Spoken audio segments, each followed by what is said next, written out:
because like even like let's take Snap Hands McGee, Big Purple Man from the Marvel Universe, Thanos. So you got Thanos. Wow. This man said Snap Hands McGee, and then he said, the Big Purple Man. Barney the dinosaur.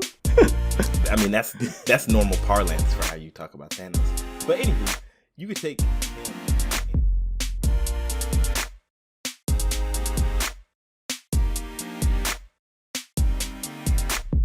Hello and welcome to the Super Agile Bros podcast. Thank you so much for being here today. And welcome, if this is your first time, to your favorite anime, movie, and gaming podcast. And if you've been here before, welcome back. Good to see you again. Glad you're getting to hear us again. So today, we got in the room some familiar voices. We got the brothers here today. I'm going to go ahead and introduce them to you. What's up, Braston? How you doing today, man? Man, I'm doing all right, man. Y'all might be able to hear my voice, but I got a little cold, little coffee. So I'm here. I'm happy to be here. I'm sad. I needed like 24 hours. I was telling guys, I just need 24 hours and I'd be good. So, but hey, it'd be like that. You get 12. And we also got... Or zero. Zero. Yeah. You have negative 12. And we also got the other brother here. We got Steve.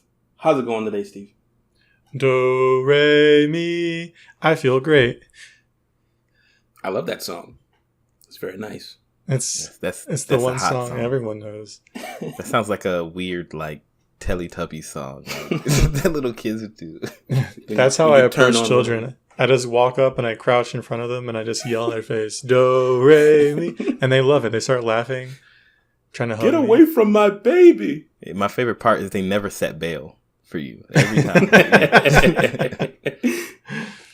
Yeah, my bail is the rest of the scale. I don't know the rest of the song.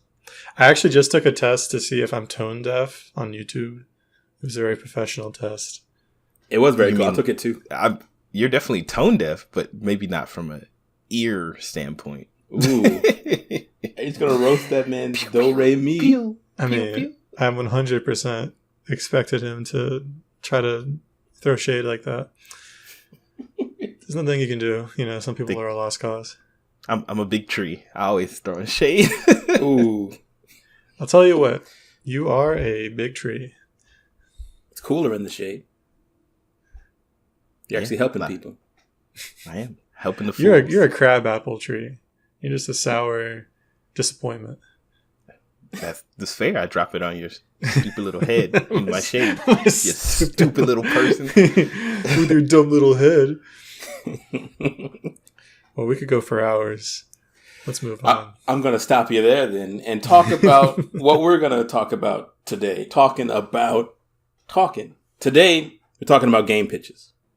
In particular, which TV shows and movies would make a great video game, board game, card game, any sort of game.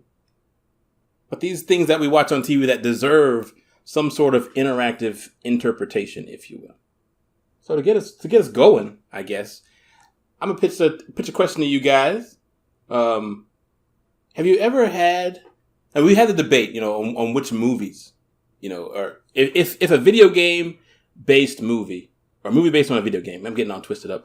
A movie based on a video game could be any good. So, could a game based on a movie be any good in you guys' opinion? Like any in general? Yeah. Okay.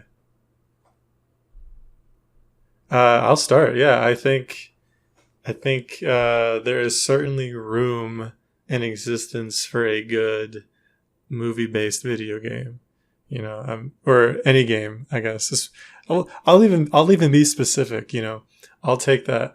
I'll say, yeah, a video game based on a movie could be good. If you've played something like Alan Wake, which is a very cinematic experience, or any of those games, then you can kind of see how that might look. There's also, of course, the obligatory... Or here's my question.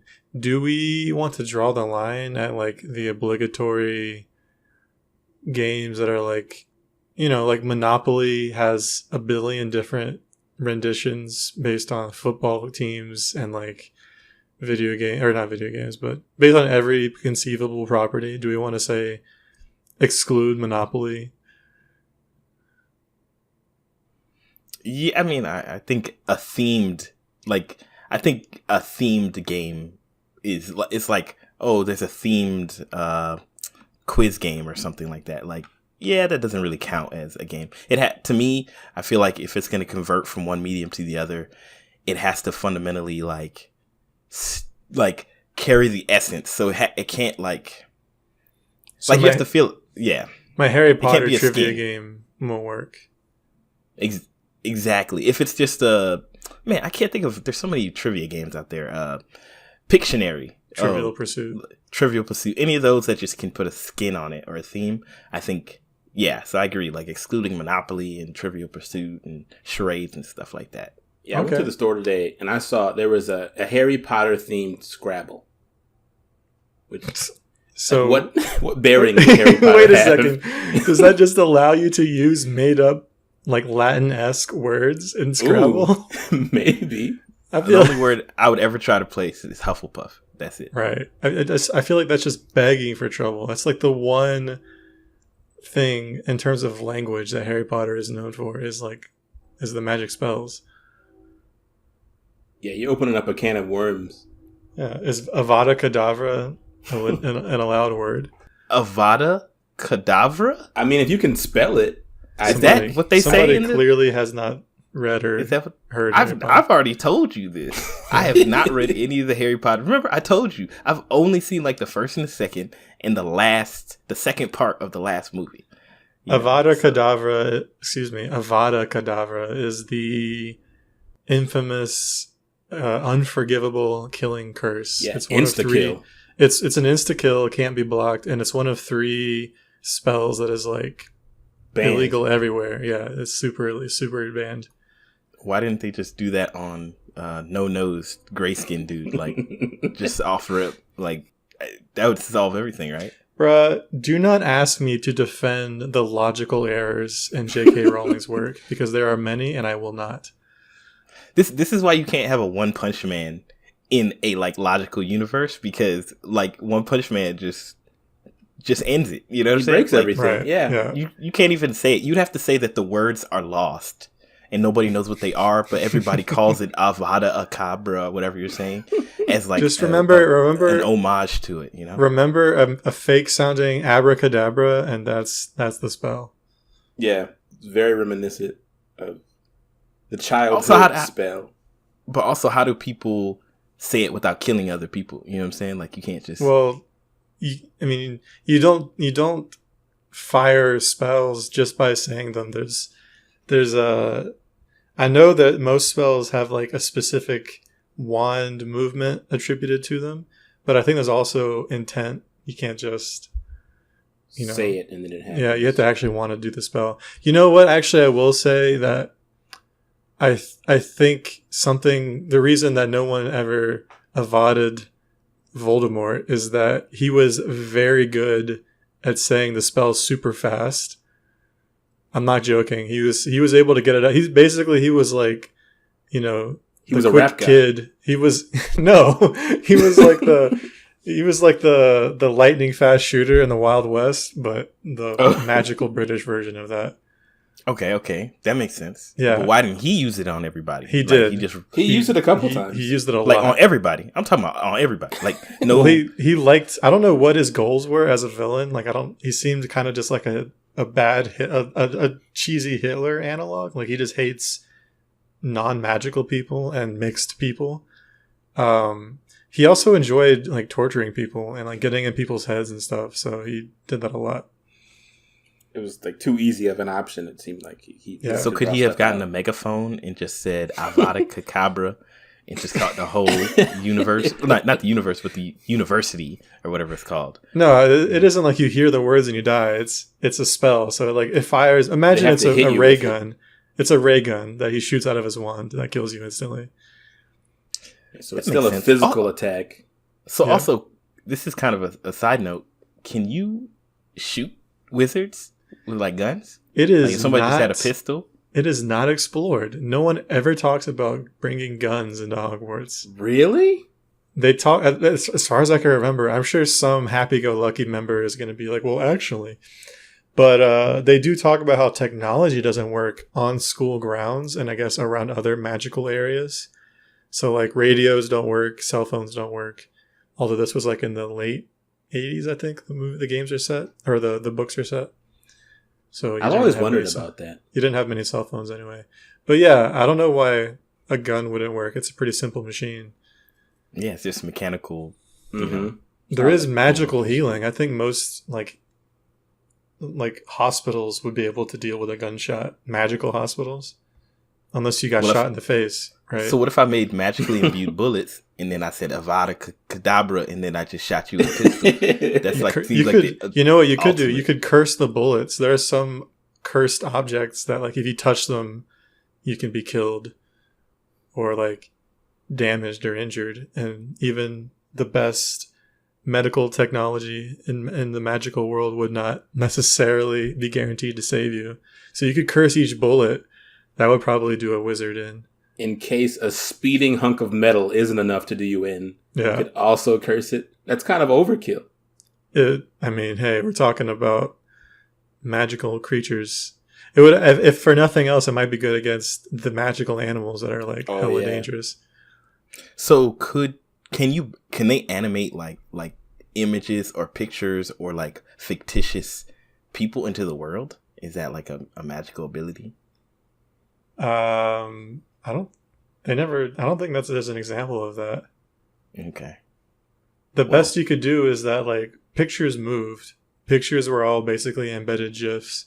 So any like portrait or like a picture in the newspaper would like move. Like it had some semblance of personality, which is kind of creepy because it's like, wait, are these paintings sentient? Like to what extent? Some of them seem like do they feel? It seemed like they were real people just trapped in a painting. Yeah, because they'd react genuinely to stuff. Yeah. I think I don't remember. I think they'd even hold conversations or they'd carry out tasks based on who was talking to them. Like, I thought those were just ghosts and stuff like that. Yeah, there's ghosts and there's also painting people that did have some meager intelligence at least.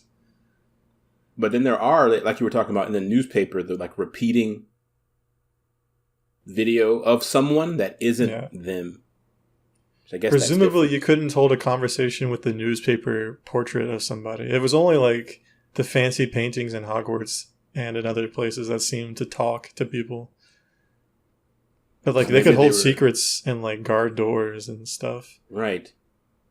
Were they trapped in there? Like when Yugi's grandpa got trapped in a card? Yugi! Is that the one that Homeboy threw off the ship into the ocean? No. That would have been savage. Say goodbye to your grandpa. Still could punch a child in that scenario. No, there's a lot of questions. Like, why didn't somebody? Because in the wizarding world, all the mail works by owl, and the owls seem to be able to find people like wherever they are. Mm-hmm. And I'm like, why didn't someone just owl Voldemort a hand grenade? You know, like. I mean, so many things. Voldemort could just do he's quick draw, make abracadabra. Yeah, Avada is the owl. The owl. So it just seems like Voldemort's a problem. A sense of disturbance. He really was. That is the point of the books. He was a problem. He was extremely manipulative. Like he was very effective as a villain. He just didn't like his motivations didn't make sense as a villain. He didn't carry like everything out.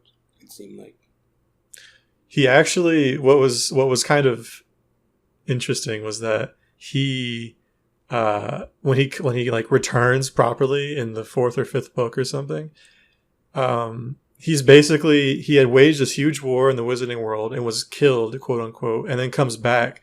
But while he's like regaining his power, he's essentially creating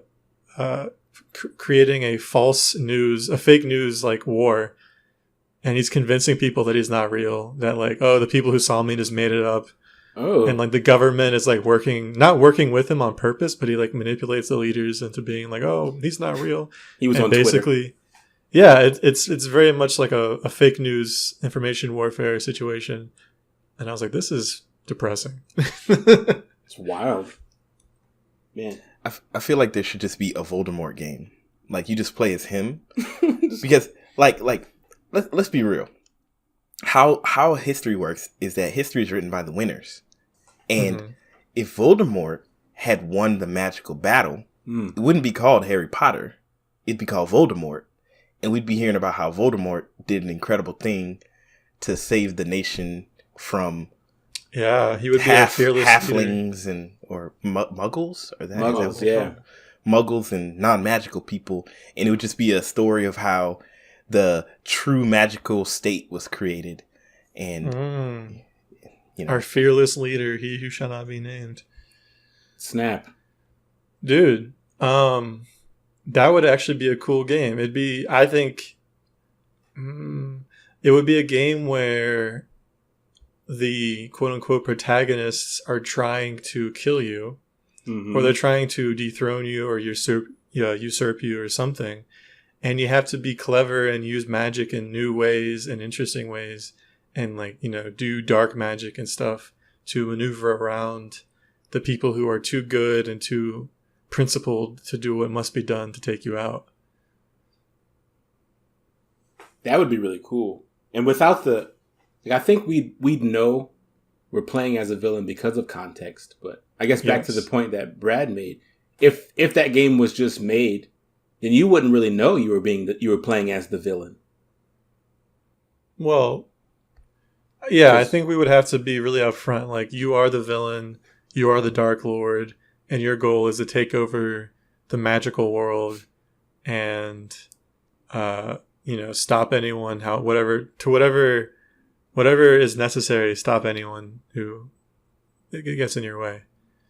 Yeah. Well, this is the way that you can handle it. So, me and my brother, I think, in the past, we're talking about this idea of a zombie movie or a zombie game where you play as the zombie, but the world to you looks normal, right? And like your motivations and things like that are based off of your survival, right? Like, oh, I need to eat or whatever. So everything around you and your vision is kind of like the humans who are not zombies are the zombies or the evil people or the bad people, you know? Yeah. Okay. And you have to, you know, kill them. So you could make a game where it was like, from Voldemort, he doesn't see his actions as evil.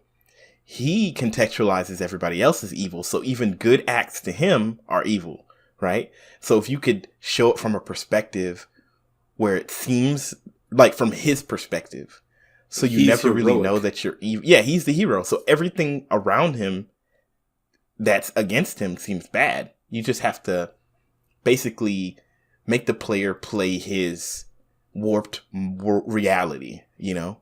Because I don't think most people are trying to actually be evil. They're just evil because there's more good people than them, if that makes sense. I think that's kind of what true vigilantism kind of is, because you're under this impression that the ends justify the means, and so you'll do what it takes to make sure what you believe in happens. So it really wouldn't take a whole lot of work. I can get behind that. I think there's a couple things. One, you can't use Voldemort for that because Voldemort absolutely knows that he's evil and just enjoys being evil. Mm-hmm. You could just make a new IP, right? And I think the character that you would want to play, you know, to be Voldemort would be similar to Rorschach from Watchmen, because this is a guy talk about vigilantism. This is someone who has like moral absolutes, complete black and white, and whatever he thinks is right is what goes. And he's willing to maim and kill people that he sees as, you know, being sick or twisted or wrong. He's basically Batman, but with a different set of morals. Batman that will kill. Batman that doesn't mind killing at all, really. So do you think that the Rorschach, like, do you think a game, like, we've had a Batman game, we've had Superman games, like, do you think that the Watchmen or a Rorschach game would be interesting to play this kind of like very amoral hero, like a hero that does whatever needs to be done to accomplish the task that is quote unquote inevitably good, I think, well, I'm not saying you do the Watchmen universe. I'm still saying the Harry Potter universe, but I guess your question still stands. Yeah, I don't know. I don't know what your goals would be necessarily. Because he was fighting crime, and he would just fight crime wherever he saw it. But he was so principled, spoilers for Watchmen. He was so principled that when somebody fooled the world, right? Basically said, all right, we found a way to create world peace, but it's going to mean that we kill millions of people and then we blame it on aliens, basically is what they did. And he found out, and he's like, well, I can't get behind this. Like, even though this creates world peace, I have to tell people, like, I can't bring myself to break my own convictions. And so he was willing to die in order to maintain his own convictions. I think that's a character that would absolutely, if he was like in Voldemort's position, I think he could totally, it would make sense, like, story wise. Now, we would just have to figure out like what bothers him about society so much that he's willing to take it over and kill anyone who gets in his way. Yeah, so, I mean, I think I know where I'm kind of going off into like the game direction. Like, I like the idea of a Voldemort game in general. Actually, I just personally think that like in any game context, like, or any movie, it's always just based on like who you want to win. It's kind of like watching a sports game. Like, you can always justify it because like even like, let's take Snap Hands McGee.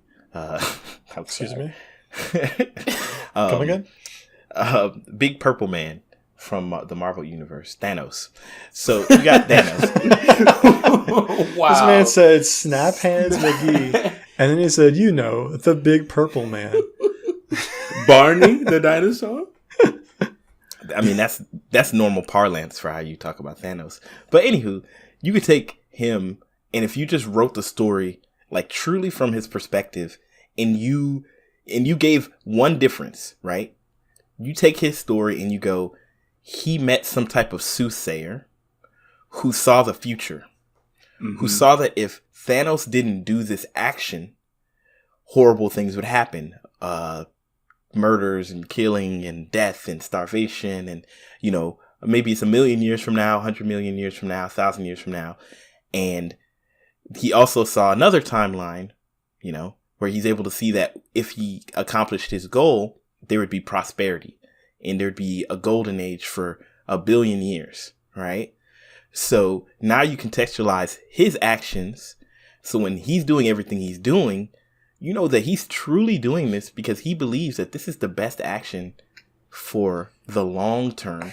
And then you could put the Avengers in this situation where they seem like they're the evil people who are stopping what would be the best thing, because the Avengers say, I'd rather save 100 people now and kill 1 billion, 100 million, billion people, 50 years from now, I don't know, man. I think you have to be really upfront and just say you are the villain, be evil, because people are going to like recognize what's happening. You can't, unless you change the reality or like, what were you saying, that like the zombie thinks that these are all, even the zombie, I don't even know how that would work because zombies eat people. So like, how does a person who's a zombie see that I am walking up to a person and like biting his neck? How do you explain that in a without giving away that you're a zombie? This is contextualizing the world. So if somebody sees every human as a giant strawberry, and you never say to the people, "Oh, they're actually zombies in a normal world." Yeah. It's easy to do that, you know. So like, you can make everyone look like strawberries, I guess. There's a But commercial. the person playing the game would probably know, like, oh, this is not real. I am being fooled. You know what I mean? I Maybe. think it would be easier in a game, actually. There's a commercial for Team Fortress 2 that kind of spins this idea. Yeah, because one of the characters is really disturbed. I think it's the flamethrower guy, or he has the minigun. The pyro. Yeah, the pyro. And so, like, the whole thing is he's running through a field of, like, flowers, watering everything. But then it snaps to reality, and he's actually just been mutilating people with his weapons. And it kind of it shows that parallel that, yeah, inside the mind of whoever is causing this chaos, everything's fine. So I think you'd really have to push it, like you were saying, you know, make whatever you're interacting with the furthest thing from humans. And then maybe even this zombie character, if you're planning to do like some sort of reveal, they'd even have to be different, because one of the biggest things you have to overcome is our understanding of those things already as players. You know, and I think that's what also makes playing as a villain, doing villainous things, but we're just supposed to accept it, difficult, because we have, as players, you can't simply remove that because the game's telling you to. So you have to justify it in some other way. I mean, I think a game like Destroy All Humans, I mean, it's definitely not the most popular game, but it seems to get the tone right, where it's like, all right, just find creative ways to kill everybody and take advantage of the human race. Yeah, and I think that's a good point, because I think the motives of the character you're playing makes a difference. Like, if we want to play a character who, the alien doesn't necessarily make it, you know, that everything he's doing is positive. Like, it's for his race, and he doesn't care about the humans. So that kind of makes it easier to play as a human in an alien's position. But if you're playing someone who thinks what they're doing is for the better, but it still is villainous, I guess, by nature, then how do you convince them to do it then? My real interest isn't the moral conundrum. My real interest would be like the mechanics of the game. What does this game look like mechanically? Like, what is Voldemort? What do you do when you're playing as Voldemort? Well, you know, you could take a game like, let's take something like Rampage. You know, it made a theatrical release that was completely ridiculous. But like Rampage, in the whole game, you're just a rat, a crocodile, turtle or something. Werewolf. I can't remember. You know, in something in like a dog or something. There's a dragon-looking thing. You're a mutant, right? Yeah. A lizard. You're a lizard, and they all became mutants, escaped from their laboratory, and now they're just trying to they're on a rampage and they're trying to escape. And and in the game, you're literally climbing up buildings, punching into windows, eating little people, stomping on the military, and you don't think anything of it because it's just like, that's what the game told you to do. So I think in any situation where you're taking, you know, one medium to another, like say Voldemort, into a gaming setting, you can easily just tell the player to do it. And even if they're aware that it's evil, they'll still do it. You know what I'm saying? Because that's what they're told to do. Yeah. Maybe a middle ground would be something like a game about war, right? Like you people in all these shooters indiscriminately kill the enemy. So maybe you make it like a World of Warcraft type situation, like, oh, we're fighting orcs, and then it's revealed like, no, they're all just people. Like everyone's humans. You're just murdering a class of people because you don't like them. Yeah, I mean, Uncharted, you murder so many humans, so many, you know, and they could justify and say, oh, you stop this because, spoiler alert for Uncharted games, but it's not just a tale about a guy stealing things and trying to make money. There's always some type of mystical element associated to it, or like an Indiana Jones story, right? Like Tomb Raider. Yeah, and there's always some larger consequence behind what he's doing, even if he's unaware of it. So you can kind of justify all of his murder at the end, but up to the point that he figures out that there's some great evil or some great threat, he's just murdering people to try to get an artifact. But he's so charming and handsome. Exactly. And I don't think you could do that in a movie. So I think like when a movie or a TV show landing it to a video game, you can kind of take a lot of liberties on the role that people play, because there's kind of a disassociation when you play a game. You kind of just accept the rules of the world. But when you watch a movie, you more or less like imbue your moral compass on the characters in that movie, especially if it's like a real world setting, and 90% of movies are real people. So, you know what I'm saying? I would say that even in a lot of movies like the Transformer movies, the Avengers movies, there's a lot of like off-screen casualties that we've kind of become desensitized to. So I think in a lot of ways, the Nathan Drake phenomenon, where he's just mowing down dudes who are just working a day job at security to a dig site, it kind of goes hand in hand, I guess, with the things that we kind of decide to overlook, I guess, like the moment to moment stuff, like that loop. I guess it kind of satisfies the intensity that we're looking for in that moment, I guess. Like, so for a game setting to be shooting these guys, it's super involved, and you feel like you're actually making progress every time you outsmart this guy and sneak up on him. And it's just like, we were watching the Avengers do that. Like, oh, Hulk crashed the monster through a building that people work in. That was an office building, so there's obviously people in there, but it wasn't that cool. And so it's just, all these disconnected type of deaths. Can I just say how much I appreciate how in Marvel's Spider-Man in the game, every time you kick somebody off a rooftop, Spider-Man will like hit him with basically get him with some webbing and just let him slide down the edge of the building and be hanging there. So you never actually let anyone plummet to his death. It was a great touch. That was a nice touch. Oh, really? I never noticed that. It just looked like those people. I would just swing and kick them, and it looked like they're dead. Like, there's I mean, they didn't put a lot of effort into it, but yeah, if you watch them, it shows like webbing reaching out to them and letting them come back towards the skyscraper wall or whatever. Which, in fairness, a lot of these impacts probably still would kill people, but at least they can argue no one actually fell off a roof. Cinder blocks and pallets to the head. Yeah, the manhole cover just was a light concussion. Eviscerate people. Yeah, I gotta go back and look at that. I didn't notice that at all.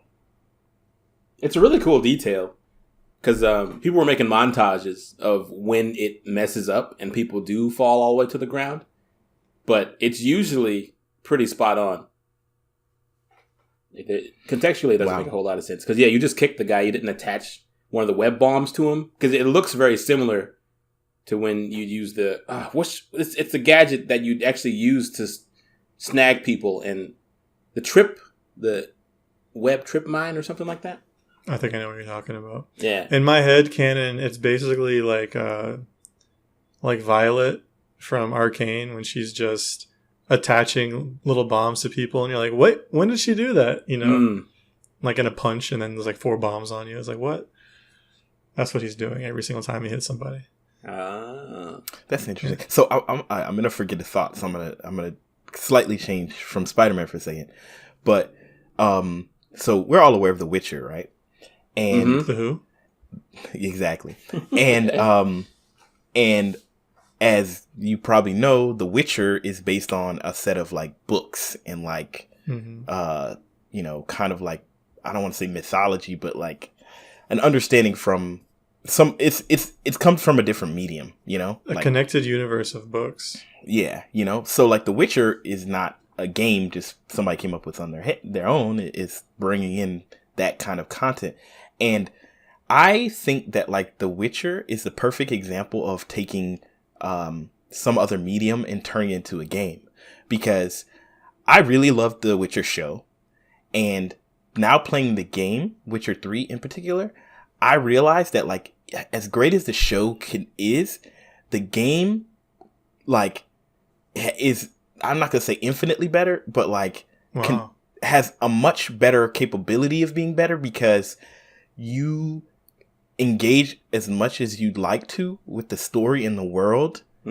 because you don't have to do a thing or you can do a thing, right? But in a TV show, they have I have an hour for an episode. We can only do 12 episodes in the season. The attention span of the audience. You got to tell one story. One story. This is going to happen. And like The Witcher kills it. I mean, we've probably all heard it. Like it kills it with the side story. I mean, honestly, every single side story, not every, majority, any side story that actually has like more than one step is like legitimately engaging. Like I recently, I was just thinking about this, the video games is a perfect medium for taking something from a book, because there is like this one circumstance where I go somewhere, I hear a noise like in the distance, and it's just a mission that says you hear like what sounds like singing from like a really deep voice, and your curiosity tells you as a Witcher to go investigate. Nothing more than that.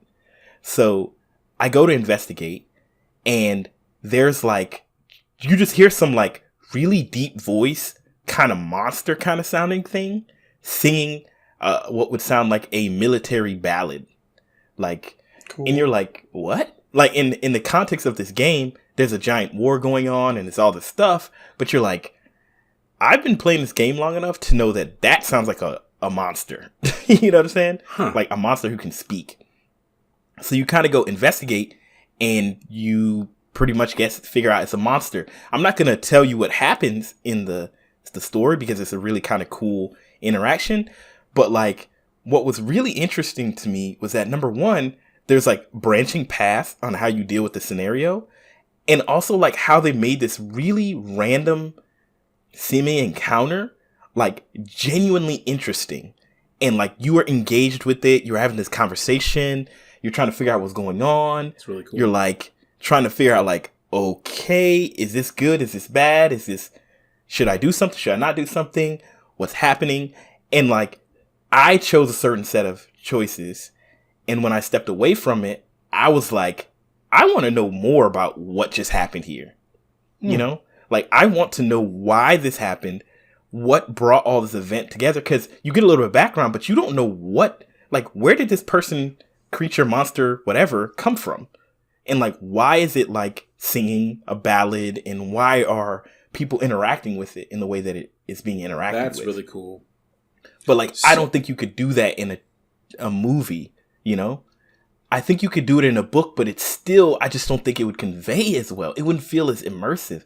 It was so well done. And it's like, that's one small segment of things. Like, so that's getting to those questions was the interesting part, or finding out answers afterwards? Or I guess both. I would say a mix of it all. First was the mystery of like, what is going on?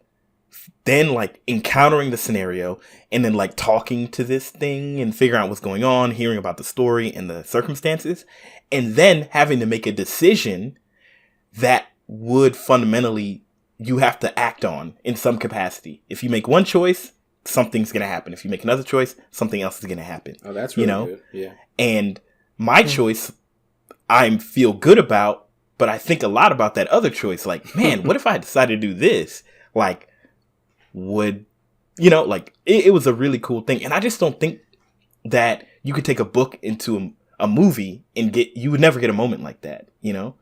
But I think something like a book into a video game world, I feel like you can expand a book even more in a video game world, you know? Because if you want to skip it, you can skip it, you know? So you're suggesting that these really dense, maybe magical, or let's just say fantastical worlds from books especially would be well served as video games. Yeah, and I think the same for movies as well. I think a movie like, for example, Interstellar, you could probably make an interesting game in it if you just based it in the world of Interstellar before the moments that made Interstellar, you know? Oh. Like, because Interstellar is kind of the end of the story, but there's like a whole series of events that led up to Interstellar, you know? And I think that's where you can really have a lot of fun trying new things. Maybe you mess with time a little bit. Maybe you introduce new technology. You know what I'm saying? Like, I feel like there's so much you can do in a game. Have you seen Interstellar? Yeah. Okay. I just never would have expected that. Well, I just literally chose something where I think like you can use a world and you can make it so much more dense, even though you're only seeing in a movie like a sliver. But the movie is really like, to me, Interstellar sets a very cool, interesting world up, a really cool, interesting universe. And I just imagine what would it be like to be a person in Interstellar who isn't, Matthew McConaughey, like just somebody who can travel throughout space. And what if there's another mission that was sent out that we were unaware of that happened, and their interactions with the universe and dealing with physics, and maybe they interacted with what, Matthew McConaughey ends up interacting with, but in a different capacity, So what about the inheritance world? I think that would be incredible. The what world? Aragon, those books, the inheritance cycle. Oh, yeah, I've actually never seen any, read or seen the movie. For a long time, that was the movie doesn't exist. That's basically one of my favorite fantasy worlds. That's my favorite magic system. I have been told that certain other books by a certain other author have an even greater and more incredible magic system, and a fantastical world to live in. But I have not read them, so I will not say. But yeah, it's this. I mean, it's just a fantasy world. It has lots of history, tons of lore.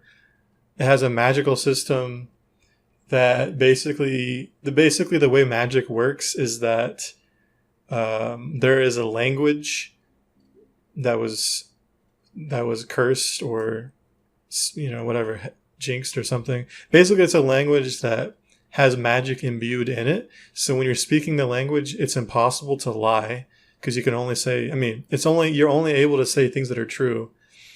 And when you're speaking the language, if you have the intent to do so, you can imbue your words with magic and make them happen, make them true.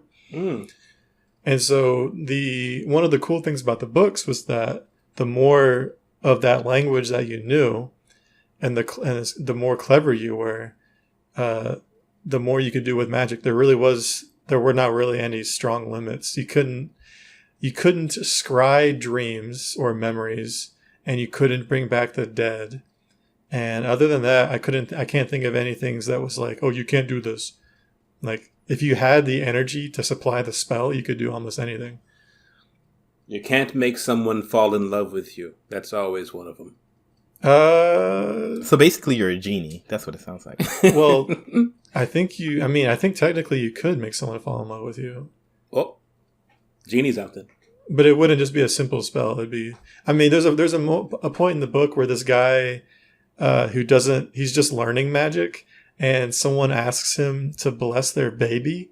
And so he comes up, he's like, I don't know what to do. And so he just, off the top of his head, I can't believe you just said that.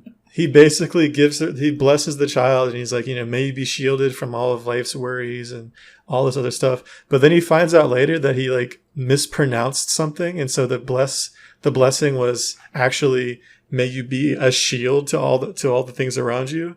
And basically this little girl was cursed, and she grew up like really fast, and she had the ability and the curse to know when people were about to be in pain, and she was like obligated to stop their pain. What? And he messed up. He messed up really badly. And so he completely altered her entire fate and her life, and like the way that her body works with just one mispronunciation. Man, so that is a lot of power.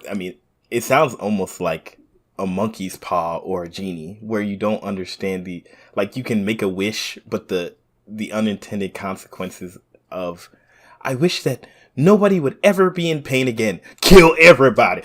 Right, that's like the, and I get it what can be that way, but you just have to be careful what you say. Yeah, and I get that you're saying like, hey, like you have to say it in a certain way, and he made a mistake, but I think it's fundamentally, like, oh, you got to be careful with your words and how you say it, because you don't know.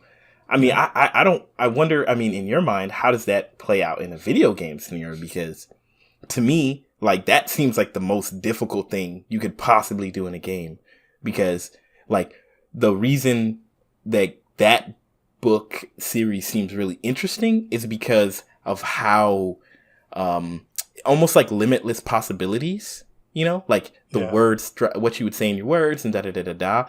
But like fundamentally in the game, you're going to be kind of like limited by how much the developer decides to put in. So I think how this would work is you would have to, I mean, obviously you would need a strong engine, but I think the gameplay would be like your goal is, you have some quest that you're on, right? Slay the evil king, which was the goal from the story.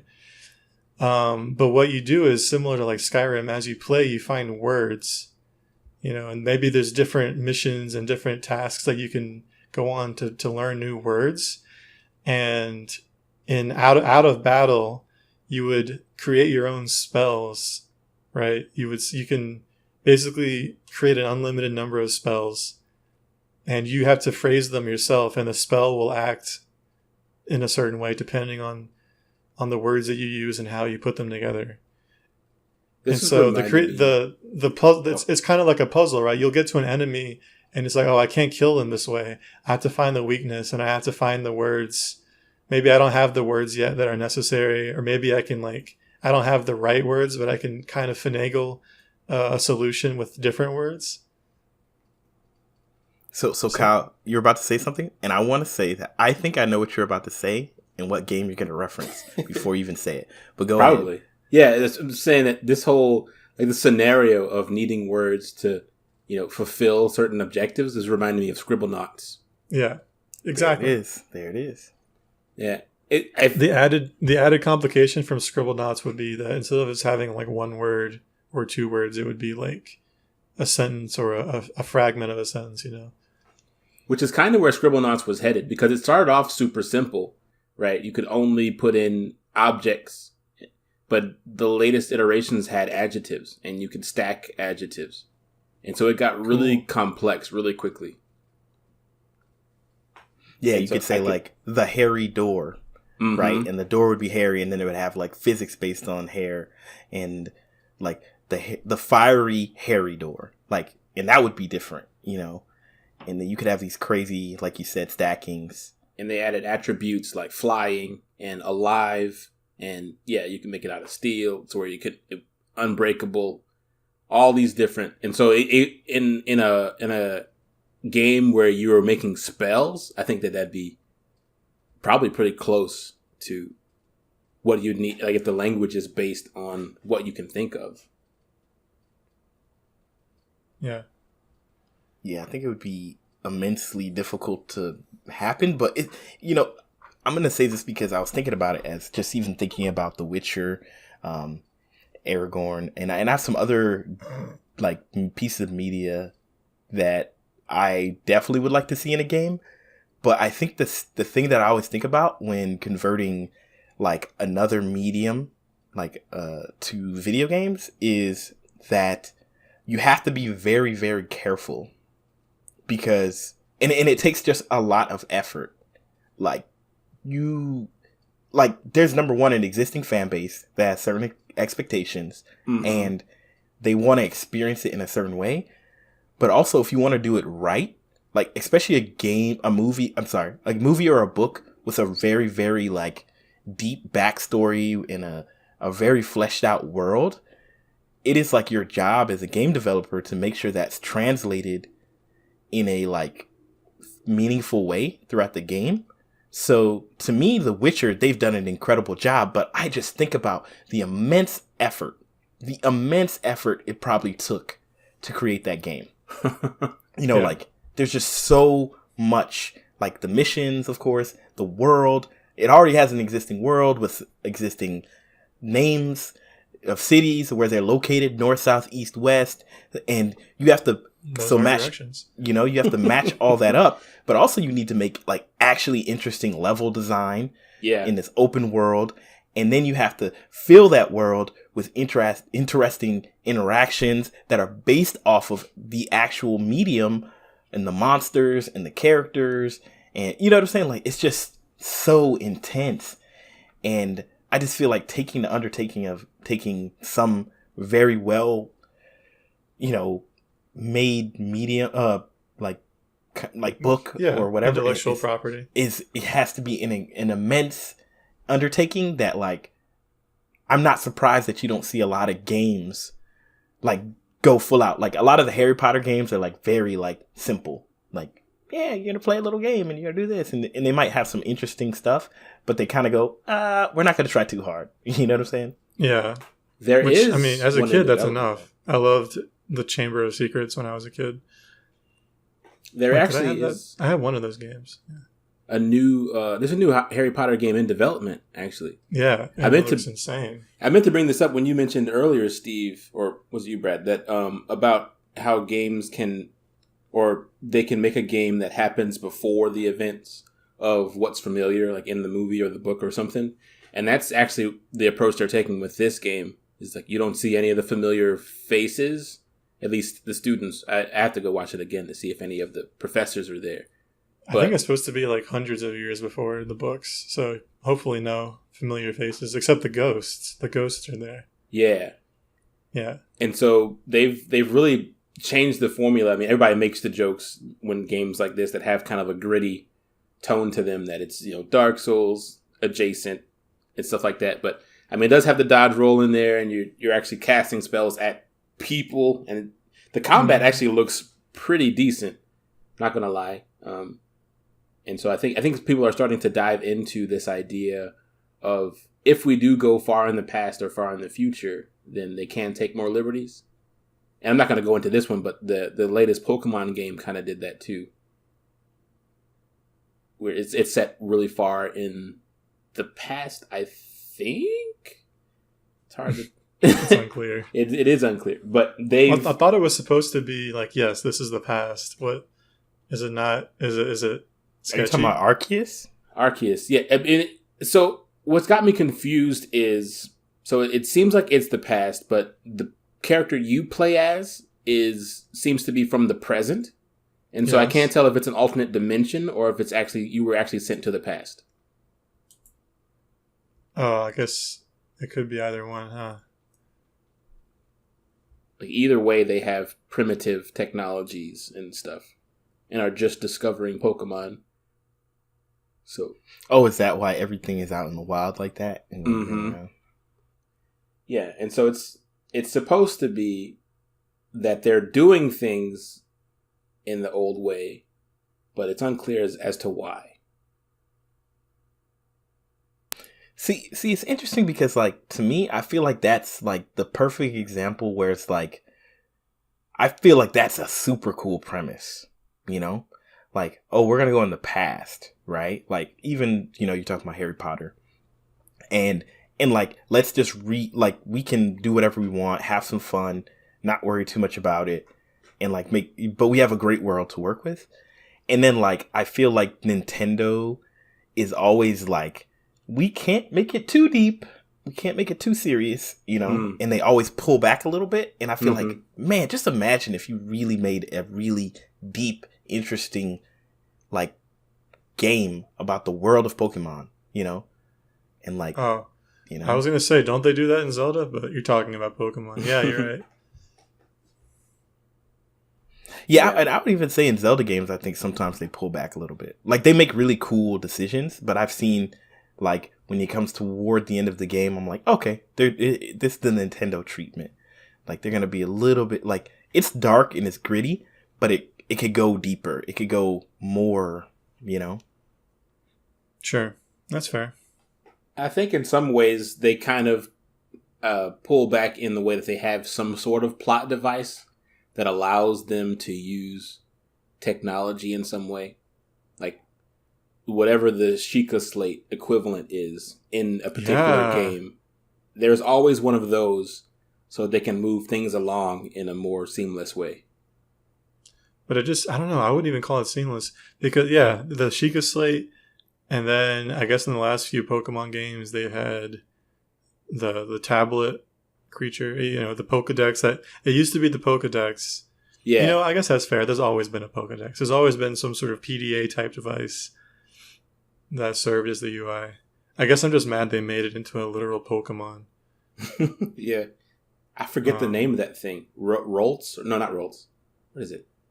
I don't know. Leroy. Yeah. Leroy. Oh, okay. That's Leroy, the one. Leroy is how they said it in the game. But I do think it's pretty lame that they have PDAs and Pokeballs in the past. Yeah. I mean, the Pokemon world is super advanced, right? Like, you can store a physical thing in a computer. So I feel like even if you go back in the past, it's going to be significantly more advanced than anything we could consider, right? So to me, that makes sense. They need to go farther back. I mean, I would love them to go so far back before Pokeballs, before like any of this. So like literally you probably only had like 3 or 4 Pokemon that you could run with because they were always running with you physically. Mm-hmm. And like seeing like, let's go medieval times, you know. Oh, there actually Pokemon. is one.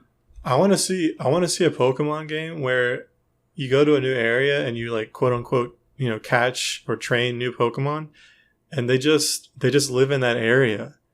They don't come with you because you already have a full party. You know, and when you go back, they're there and they're waiting for you, and like you can keep training. You know, basically like Ash and Charizard. That'd be cool. There is they're doing something similar to that in Arceus, where it's like it's kind of like the daycare thing, but it also serves as where you're storing your Pokemon. But it's in the town, so it doesn't quite, like they're not on the route. So they do that instead of the box, the Pokemon box? Mm-hmm. Okay. I mean, I can get behind that. So if you put your Pokemon in this ranch place, you have to physically go back there to get the Pokemon? So far, yes. They will teleport to you. Yeah, and you can have multiples in there. And they've even gone so far as to, if you have, like every Pokemon you have is physically represented in there. Like you can see them in the overworld, which is kind of nice. Cool. So this reminds me of one of my favorite franchises that I feel like has done a really good job of coming from movies, which eventually became books, to video games, which is Star Wars. I've really enjoyed multiple Star Wars iterations. And once again, it's contextualized to when you play it, because if you play it now, some of the games are like, oh, this is garbage, or this is weird. Like, the first one that I really, really enjoyed is the one with Dash Rendar, the Empire, the Dark Empire. It's on the 64. I'm forgetting what it's called. But you're basically a bounty hunter who has no like Force abilities. And you're just going around and you shoot, and you can maybe get a little jetpack. You know, I don't even think you get a lightsaber, you know, but it's like you're playing a completely different story, but it's in the Star Wars universe. I think you fight like the robot that was in The Mandalorian, the tall, skinny one who was, you know, a beast. I can't remember, R2D1AIE. If you're a Star Wars fan, you know exactly what I'm talking about. But so you fight them and him. And it's like all these really cool instances. Like you fight a Boba Fett character who was super hard to fight. And you run into the big Yeti type creatures from the, I think the, whatever movie that was. So it's like, it's really, really fun. And then it's like one of my favorite games. It was like a sandbox almost, like of physics at least, was the Force Unleashed, I think it was called. The Force Unleashed. The Force Push. Is this Git? So, yeah, because to me, like, it was the story of, you know, Darth Vader's secret apprentice, right? Yeah. So, and it's kind of been retconned out of the universe and retconned back in. Like, it's weird how they've done that. But it was just really fun to just, like, see, like, how, like, there's this secret player behind the scene that affected all these moments. Like, oh, you know, like you kind of get to think about it as like, wow, you know, it has a real strong tie-in to the actual movies. But it was just fun. Like you got to be a lightsaber wielding gangster, you know, and you're fighting stormtroopers at one point. That's all I want. You're starting Wookiees. You're fighting Wookiees at one point in the very beginning of the game. It's like when you get to play with Darth Vader, it's like the best. It's the very first sequence in the game. It is super. You were just super overpowered. It feels so powerful. It feels so crazy. They did such a good job. then you have that feeling of starting from nothing. But knowing what you could be is super cool. So I feel like Star Wars has done. There's some not so great Star Wars games. Oh, I like the Bounty Hunter game where you play as like I think you play as Boba Fett or what's Boba Fett and Jango Fett? I think you might play as Jango. I can't remember which one. But it's super fun. You're just a bounty hunter with a jetpack. It was super fun. I loved it. It was on the GameCube. So, I don't know. I've liked a lot of Star Wars games. Have you guys been paying attention to the Lego Star Wars saga that came out? I've been hearing a lot about it. Apparently, it's like pretty bomb. Yeah. Because I was confused at first because they've released multiple collections of the Lego Star Wars games. But supposedly this is a completely new... It's a new game that spans all 9 movies. Because they've already... And apparently they're going to have DLC for like Rogue One. Really? Yeah. That's something I heard, yeah. Probably I think we talked about... Mandalorian too. Yeah, I think we talked about this in an episode or two ago. Like, about how the breadth of it and how much people have loved it. Mm-hmm. It's one of those... You know, and I think that's where Star Wars is a strong... I think it has such a strong universe. Mm-hmm. Like, it just works so well in games. There was one game called Project, like, 58 or something that they previewed at an E3 one time that looked so crazy. It was supposed to be so crazy, but they canceled it because I think there was some, like, weird falling out between Lucas something, and I can't remember what caused it. But they're making a new Star Wars game, I've heard, and it's supposed to kind of be in the same ilk of that. So I'm kind of like, I can't wait to hear more about that. You know, I feel like we should talk about properties that don't already have game renditions. We've gotten a little stuck. Yeah, I mean, what do you guys? I have a few. What do you guys have? Go ahead. Yeah, what you got, Red? I feel like I've been saying a lot of different ones, but one that I would love to do. I'm a sci-fi fan. I love really cool worlds, as you guys could probably figure that out. I love really deep, interesting worlds. And I would love to see a game for my show that I could never find on Blu-ray that is not bootleg. Ghost in the Shell. Ghost in the Shell. I would love to see, because what's it called? Deus Ex? Deus Ex. It's probably like maybe the closest to that vibe. I haven't played it, but I've seen a lot about it, and I'm like, wow, this kind of feels like this idea of like, yeah, to be what, you know, like, what does it mean to be human, kind of, sort of, in this bionic android type world. But I think that like this idea of using Ghost in the Shell and you basically being able to recreate yourself completely, or like you don't even have to be like in the special forces unit or whatever that, you know, the main characters are in, but just like being in this world and dealing with the different antagonists and protagonists that exist in the world. Like maybe not even being in Japan per se. You could be in Brazil or the US or something. Like maybe you're somebody who travels to different places. Like, I just think that there's so much cool sci-fi that they created in that world. I don't know exactly what they would do for the gameplay. I mean, it would make sense to make it an action kind of adventure game in the ilk of like Horizon Zero Dawn-ish, or, you know, something with that kind of feel, gameplay wise, or Spider-Man, you know, not that an RPG. Yeah, like an action RPG. And I think it would be super fun. So yeah, that's, to me, I feel like that'd be like a killer game. I think you are, not to take the steam out of your sails, but I feel like Cyberpunk 2077 probably stole... I was thinking that probably too, already ate that lunch, you know? Like a lot of the themes and even kind of the settings and the atmosphere and tone of Ghost in the Shell, I think, is present in what I have seen of Cyberpunk 2077. Like, I could very easily, if I kind of just squint my eyes a bit and someone told me this is set in Tokyo in the Ghost in the Shell universe, I would believe it. It sounds like it'd be like Cyberpunk 2077's, like all the systems they have in there with Nier Automata's gameplay. Oh. Or is it Nier Automata? How do you say that? I don't know. I can't correct you here. Darn it. I can't help you. I couldn't tell you. Yeah, I think both are correct. I say autumn. I think I say automata. Automatopoeia. I mean, to me, I don't. To me, it doesn't make a difference that there's a Forza and there's a Gran Turismo. They're both great car sims. Sure. Right? I'm not saying no one will make. And I don't think. I think that Cyberpunk 2077 or 2077, it's clearly done better over time, right? And now it's the game that it probably should have been.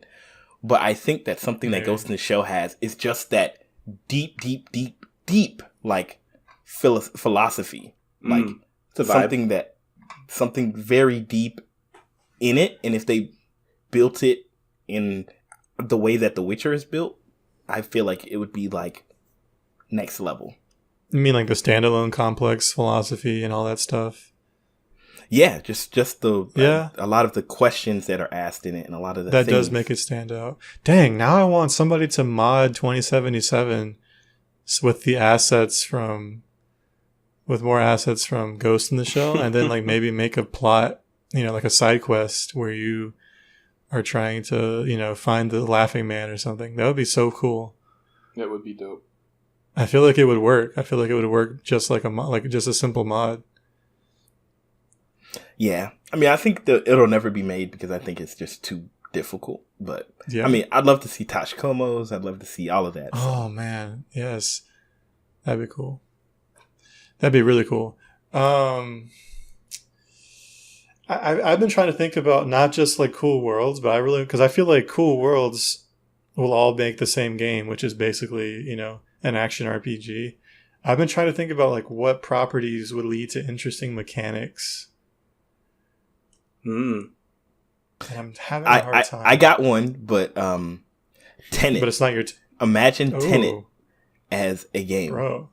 That would be completely bonkers. Oh my god! Trying to reverse physics. Yeah, I don't know. You would have to have a very specific plot. It would probably mostly be a spectacle. I don't know if you could get away with like making the actual physics work like that. I mean, if you created, I mean, let's imagine that the game, the plot, and the story all made sense, right? Like they made it, but you had those segments where you in real time flow, forward time, and then there was sections where you're in backwards time, and it's just the inverse of you know how crazy that would be. I definitely think it is possible to like make a simulation to be able to like play the game as in that backwards world, that reversed world, but the mechanics would be so wild, like so wild. Yeah. Would something like I haven't seen Tenet, but just from a little I know. Bro, what? Would something like Sorry. That's a really good movie. Go on, please. Even if you've seen Tenet, you haven't seen Tenet, you wouldn't understand it. Would something like Control be a foundation of what you could build a game about Tenet be about? Control. Yeah, that game with the the bureau. That I don't think so. No, okay. I mean, one of the. If you haven't seen Tenet, it's hard to explain, but they basically go all in on the idea that people can basically reverse themselves so that they travel backwards through time, and the way that they interact with people moving forwards through time is exactly what you would expect up to a point, I guess. So like bullets will fly backwards and stuff like that. They walk backwards. Well, to them they're walking forwards, but they see us walking backwards. We see them walk. It's just there's all sorts of little details. Okay. Some of it is just window dressing. Like you could just have people walk backwards, but some of the stuff would be really weird. Like if you shoot somebody, you have to make that work in both directions. Like it's really complex. Even stuff that you would just take for granted, like breathing. They take that into account too. Like you can't really breathe in reverse. If that makes sense, in a world where time is going backwards. You have to bring your air supply with you. Wow. But again, that's window dressing. Like you don't really have to. That's not like a mechanic. You have to figure out something. Like there's a scene. Well, I won't say too much. I don't want to say too much because I don't want to spoil anything, but there's all sorts of ways that you can imagine like paradoxes and stuff that you would have to figure out something. I'll watch it. What platform is it on? I have no idea. If it's available on streaming No services. clue. It's You might probably have to on just buy it Prime. on Blu-ray. Or yeah, maybe it's on Prime. I find it on YouTube. I mean, you're definitely not gonna find it for free. Yeah. Oh well. People might not love it as much as I do. I thought it was great. Oh, I mean, Christopher Nolan has been building. Like, I say this all the time. Like, him in time has been something that he's been trying. Like, he has an idea that he's, like, been building from the very beginning from Memento, like, all the way through. You know, all his movies that he makes himself that are not, like, the Batman movies. Like, have some, like, element of time. Mm-hmm. You know, that, of course, Inception, Interstellar, and now Tenet. And he just keeps getting more. It's like he understands the rules a little bit more every time, and he does something a little bit more crazy. Inception was great.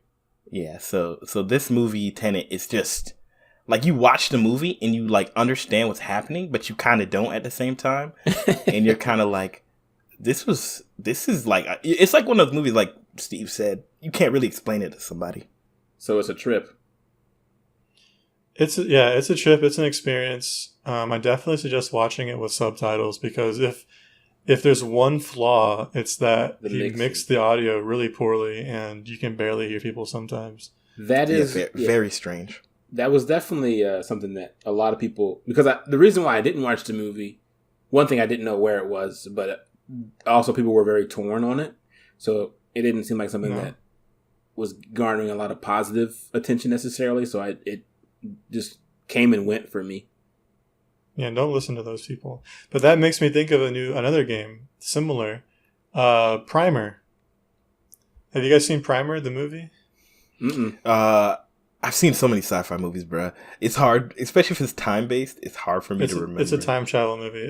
So the concept is it's these two guys. They're basically just like garage engineers, and they're trying.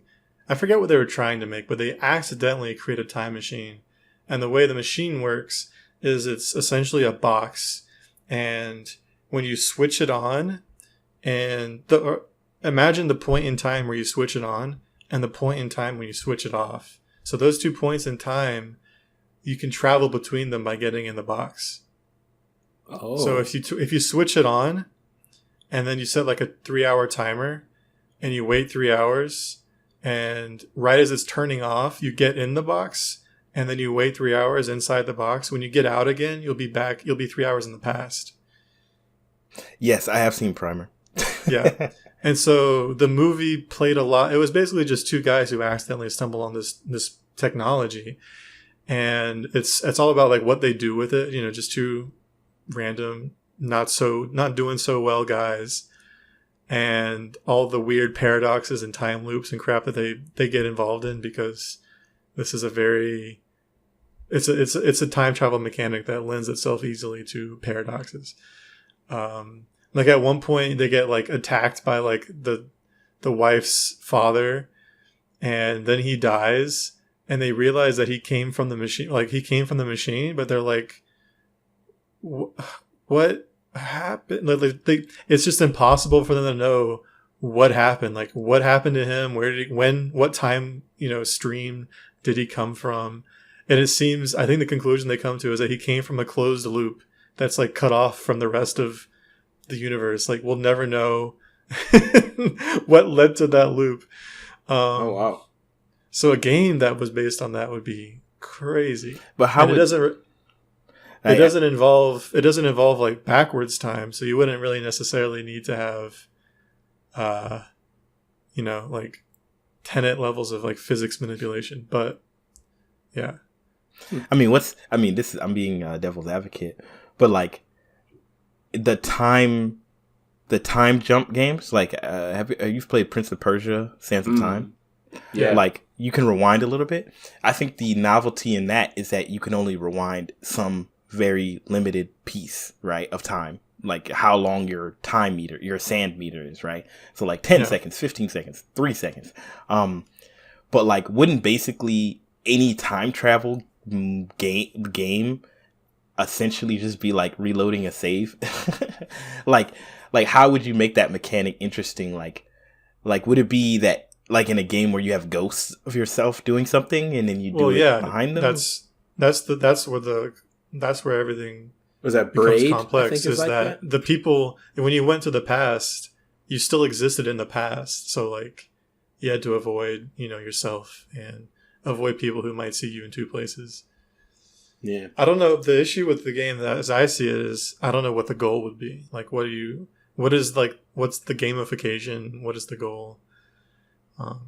But yeah, it wouldn't be as simple just like reloading a save. It would be essentially copying yourself, at least until your past self gets in the machine. Because then the past self goes to the past. The double past. Yeah. It's funny you mentioned the Sands of Time mechanic, because that's actually shown up in racing games too. Where if you completely just botch a turn, you can rewind. If you're in single player, you can rewind a couple seconds and make the turn again. Let me tell you, I know exactly where that came from. Forza started it, because if you've never played Forza, you don't understand how horrible a simple mistake can ruin. Cost you the whole race. 15 laps, and each lap takes 2 minutes. Like the long endurance races, which are real things in the real racing world. I think the last time I played Forza on the 360, and I loved Forza 2, was because of an endurance race.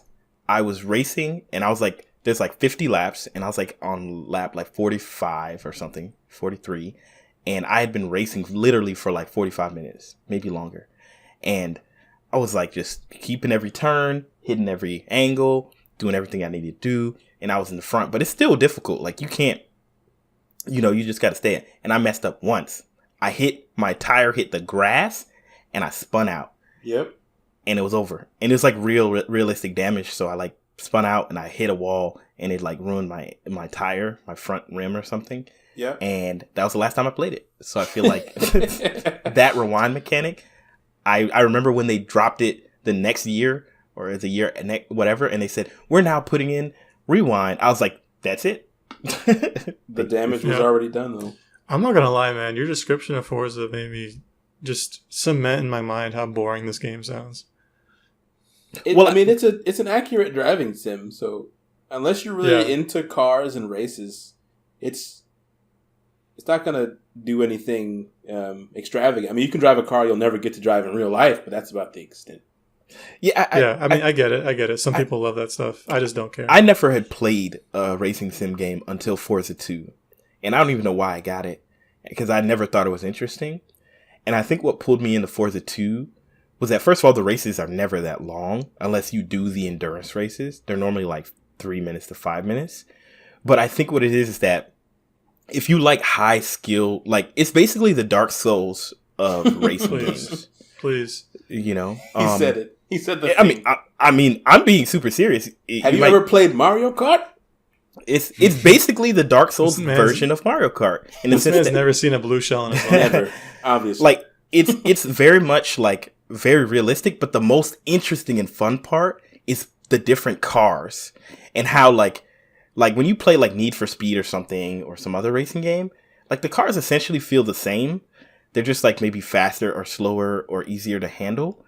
Like when I say like driving a Ford, whatever, let's say a Mustang, and then driving an F1 car is like a completely different game. Yeah. Like it is so fun as you make your way up and you start with like literally a VW Bug. Yeah, hoopty, and you start to like upgrade a little bit, change out the suspension, change out the body a little bit, and then you get that new car, and that car like, ooh, the acceleration, its top speed is like, it's so fun. It's like, it's so fun. I think the endurance races is not like something I would encourage anybody to do, but the progression is super duper fun. Matter of fact, you just made me want to go back and play it. Wow, I used to play it all the time. It was so fun. I've bought it twice because I destroyed the first disc. That's a whole nother story. But like, it's a really fun game. I think you'd like it more than you think if you're into. You may be right. I mean, they're fun games, but with adaptive triggers, ooh, or with analog triggers at least. I'm sure it's more fun and too. gyro. No, And gyro. You know you want them gyros. Use the Wii steering wheel on Forza. I mean, actually, yeah, gyro steering. That's not a bad idea. It would be terrible. I mean, one thing, because a lot of the game is about like how you pull the trigger. Like you said, the adaptive triggers would really be helpful because of how like one thing that How much juice you give it? Huh? How much juice you give it? Yeah, one of the biggest rules that Forza taught me was how the difference between not using gas and like not accelerating in turns, and it 100% improves my actual driving because it 100% works that exact way. If you're going to a sharp turn, you brake before the turn, then you take your feet off the brake, you put no gas, and then you just coast it out and you turn it and you have so much more grip and traction. And that's such a real thing. So a lot of the game is really about like, how do you enter turns? How do you exit a turn? When do you turn the gas on? It is such a like fun experience. Like, ew, I love playing it. I will say with all the peripherals and stuff, those games are a lot of fun. You know, if you have the actual steering wheel and the pedals, not the arcade style ones that are always janky, but I guess like the ones you can buy for home. It sounds less like the Dark Souls of racing sims and more like the Death Stranding of racing sims. The only reason why I would say it's me, I haven't played Death Stranding. The only reason why I said Dark Souls is because it's just super unforgiving, like in some regards, and the reward is the challenge. Yeah, that sounds right. So Forza is a Stranding game. Now, Forza, if you took a Forza game and made it into a TV series, now that'd be interesting. There'd be no dialogue. It would just be watching people drive cars. So it wouldn't be Fast and Furious. That's not a translation. There'd be no plot. Oh, so it would be Fast and Furious. Yo, Fast and Furious is, from what people have told me, has one of the deepest universes of any it's universe. All theories. I think you're being lied to. Well, not all deepest, theories. but like the most succinct one. Like all the movies are very like They are linear. Like not even linear, like in the sense of like time, but like say for example, Tokyo Drift takes place in the past in the timeline, right? Like when but like what happened in Tokyo Drift has a really important impact on what happened in Fast and Furious Fast 5 or whatever because of what somebody did. Like it's very like intertwined. I've got to go back and watch it. It's pretty cool. That just sounds like movies to me. It's up there with the Marvel movies, the overlapping and the characters. Do they have giant crossovers?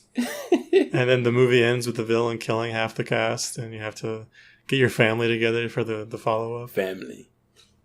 I wouldn't be surprised. I haven't seen the last... I think there's 2 that I haven't seen. The one with John Cena, I haven't seen. Is that... Nobody's seen it. Well, nobody saw him. No one saw him. Ooh. Yeah. The self-driving car. It's a Tesla. Well, Kyle, first of all, Kyle, I haven't heard you say a game yet. Like a movie or a TV show that you feel like would adapt. So I have to give a shout out because somebody was building this game, and it's actually a universe. Don't you dare! The Don't DC you dare. universe Don't was you getting dare. a game that was going Shout to out be to built. Galva. Shout out to Galva and Techo. So the Arrowverse was getting a fan game, and Oh yeah. and so I think something like that would be really cool. I'm Really? Another superhero game? That's what you want? Yeah, and that's partially a joke. If you know about that game, rest R.I.P. is all I can say. R.I.P. They got Techosaurus is. I don't want to say R.I.P. Techosaurus, but R.I.P. his soul, his essence, who he was. His passion, his drive. But I will say honestly, yes, because especially because of what we've been talking about, like this whole universe thing, and I've always been enamored by the universe of, and I don't think they did anything like crazy over the top or anything, but I like the way they handled it. But My Hero Academia, like the way that they handled superheroes and kind of this idea that everyone kinda is a superhero, or a lot of people are, because of how Some people. like the idea that regular people have quirks, but then it wasn't how strong your quirk was, but what you did with it that made the difference was cool to me. And so in my mind, this would be a huge undertaking, but an MMO where no two people have this exactly the same quirk, and there's systems in place where you can interact with the world and things like that to make it useful. Like going through the process of giving like a tool set and having to figure out, can I survive in a world with it? And it's different than somebody else. So it's not like you follow, the same storyline as someone else, as in, in like modern RPGs. You can pick a class, right? I want to be a ranger. And so they give you a bow and you follow all the things that makes you a great with a bow and arrow. And so you're different than the paladins because they don't have a bow. I'm thinking like a step ahead of that where no other person really can do what you have to do. You have to figure things out. So it'd be super deep. What if you get a quirk that sucks? Well, that's the You're thing. just stuck with it? Yes, because in My Hero, there were people that had quote-unquote sucky quirks, but they figured out how to make them useful. And so, right. So I like that idea that nothing is useless in context, and then have systems in place to where someone could figure out the context. Maybe even the developers don't know the context of how to make something useful. Oh. Like, I think a lot about, like, Lemillion. Like, he actually has a really trash quirk, like, when you think about it. But, like, because of how, and if you're not familiar with My Hero Academia, I'm just not going to say anything about him. All I'm going to say is, like, he has, like, somewhat of a trash quirk, but he really found a way to make it super cool. And he was very good at using it. Yeah. Mm-hmm. I would say this. I like that idea, but I would change it slightly. What you got? I would not make it an MMO. I would make it just a normal, like, single player. And I would have, like, what would be called, like, a quirk creator. And, like, at the beginning of your game, you could, like, kind of like in Skyrim or something, you have all those, like, attributes. And you can, like, I want to sliders. Like, I could do sneak or whatever. And you set that up, and then you see how it plays out, and then, just as a way, like, maybe the premise of the game would be like, you're working with some scientist who's found a way to modify quirks, to make them better. So you start with like this base quirk, but you can slowly upgrade it to become better and more what you want. And then like, ooh, but I do like the idea of like you having a quirk that you have to deal with. But I wonder if in a game that would even be possible, because like if you had a quirk that was like your farts smell bad, like how do you like it would have to be like you couldn't have everybody with a unique quirk because the system would be somewhat limited. So you'd kind of have to, unless you made a true simulation of a world or something, I have an idea. So with the quirks, you have the sliders, right? Or maybe not the sliders, but you know how you can level up different attributes like dexterity or sneak, like you said, luck, whatever. Maybe you have you get points to start, and it lets you pick the skills that you want to level up in, like out of the points that you have. And then based on what your spread is after that process finishes, it picks a random quirk for you that out of a pool of quirks that are kind of aligned with those skills. So you kind of choose your play style. Yeah, you choose your play style. That was my main problem. I'm like, what if you have a quirk that's great for like ranged abilities, but you don't want to play a ranged game. You want to play a melee game. So you pick it molds to your play style, and then it doesn't change. You just have to find ways to play with it or like upgrade your tool set to work with it better.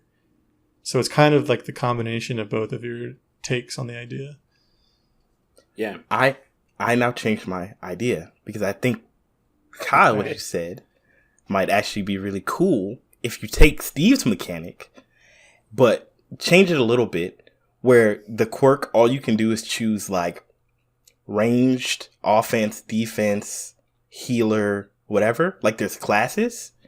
And then it then then maybe you do the slider, the affinity thing, and then it gives you a random ability.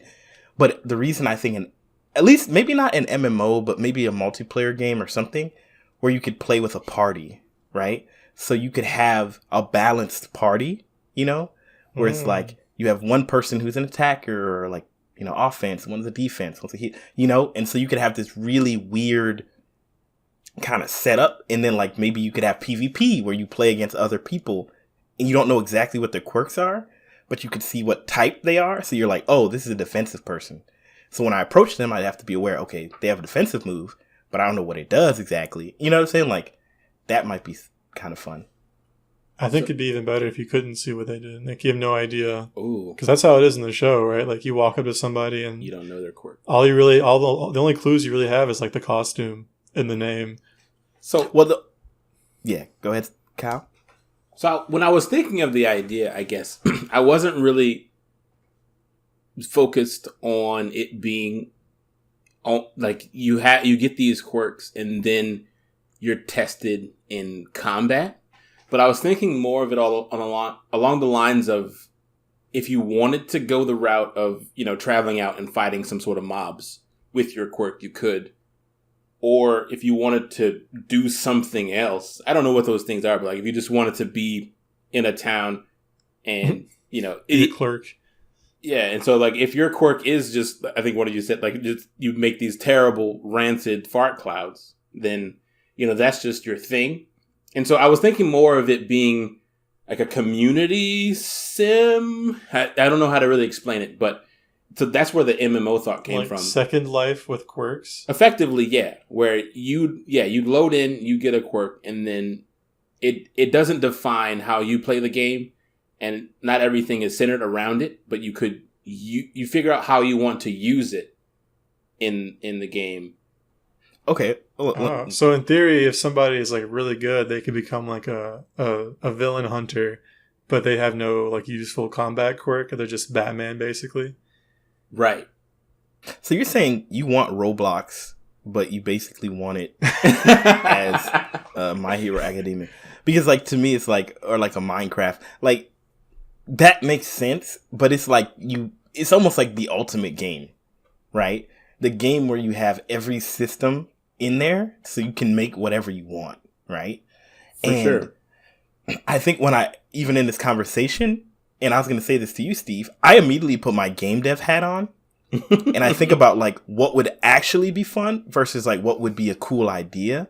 Mm-hmm. Because like, I think what is a cool idea is not knowing what other people's abilities are, but what is actually fun when you're playing is not that, right? Like right. I think like knowing some base idea of what you're going to interact with makes the game somewhat predictable and somewhat like manageable and stuff like that. So I think in my head, I immediately went to like, okay, what systems in the game would fundamentally like maybe engender more fun versus like it's kind of like if you played Apex, but you had no idea what people's abilities are when you approach them, like it would be really, really kind of annoying.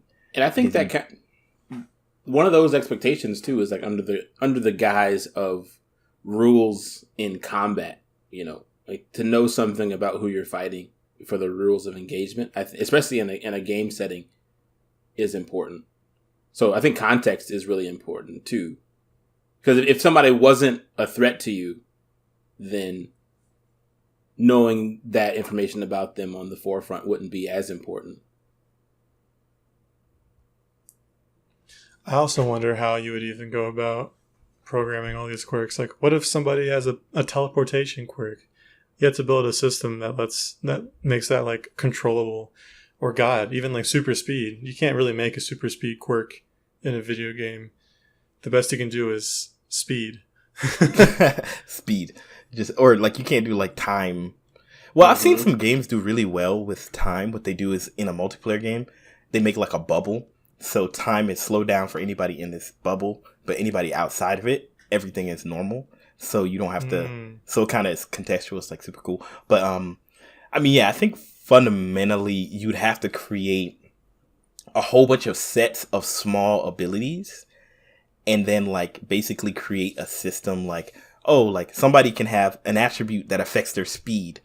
You can have an attribute that affects your size. Yeah. You can have an attribute that affects your, your bounciness and ability, and all these things. And then you just take like 3 of those traits and you put them together, and at least it works within your system.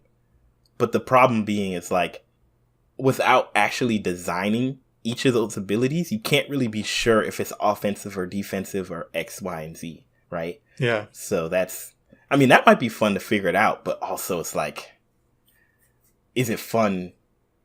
Maybe it's fun if you fight NPCs or something, but I don't think you want to fight other humans, Yeah.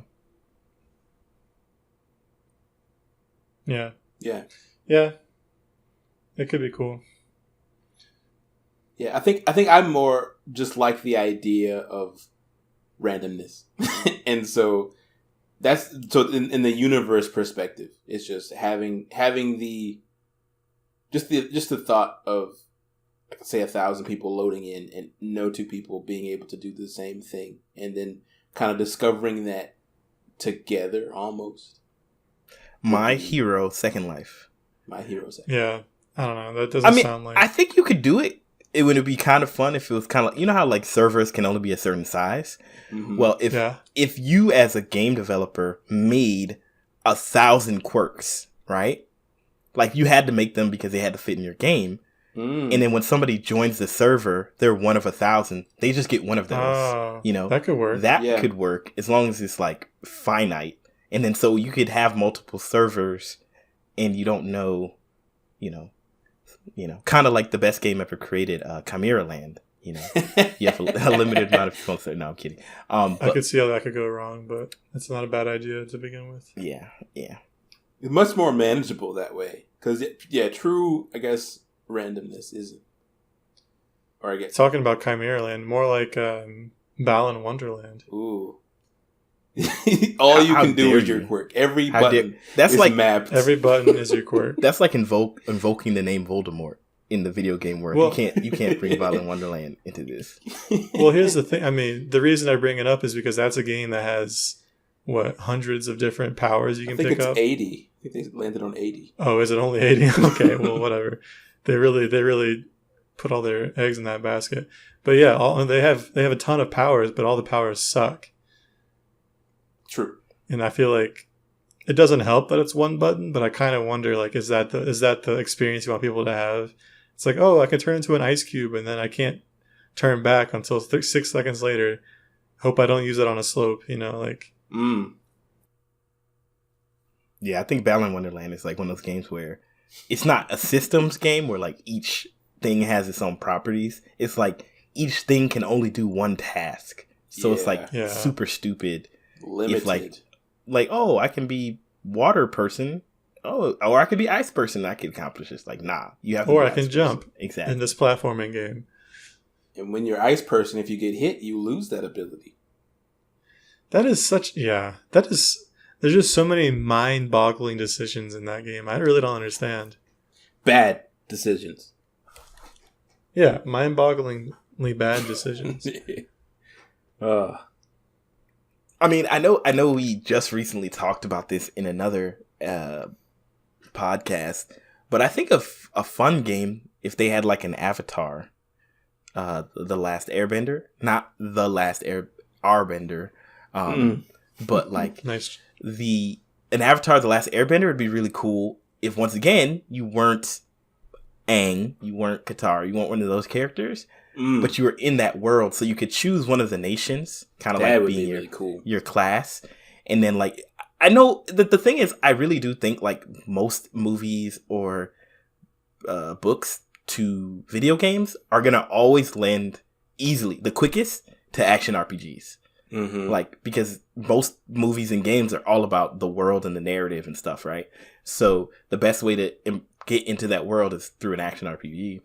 But I think, like, being a earthbender and having your stats of like, oh, like durability and stability, like all these different things, and like how you could like how those could play out in the world would be really, really fun. And you could have like an airbender who is like super crazy, like speed, but very weak, you know, like has no strength. You could have a firebender who has like crazy firepower, but like no mobility, you know, like something like that. I don't know. And you could actually make that make sense because Uncle Iroh would say that the best benders take from other nations. Like the reason why he was such a good firebender was because he would use movements and stuff from waterbenders and earthbenders. And so you can contextualize that by, the more like strength heavy firebender would also have an affinity towards, you know, earthbending techniques or something. And so you could rationalize the stability. Ooh, you could be the avatar. And what it could be is that at the beginning of the game, you could choose what nation you're getting reincarnated in. So like, what are your base stats and skills, right? And then you have to learn the other elements. But like one is like, oh, because you're air, earth is harder or something, you know, so on and so forth. And like, so you got to go and you learn these different attributes, but eventually like your who you are as the avatar. Oh my gosh, the avatar becomes like this more holistic person.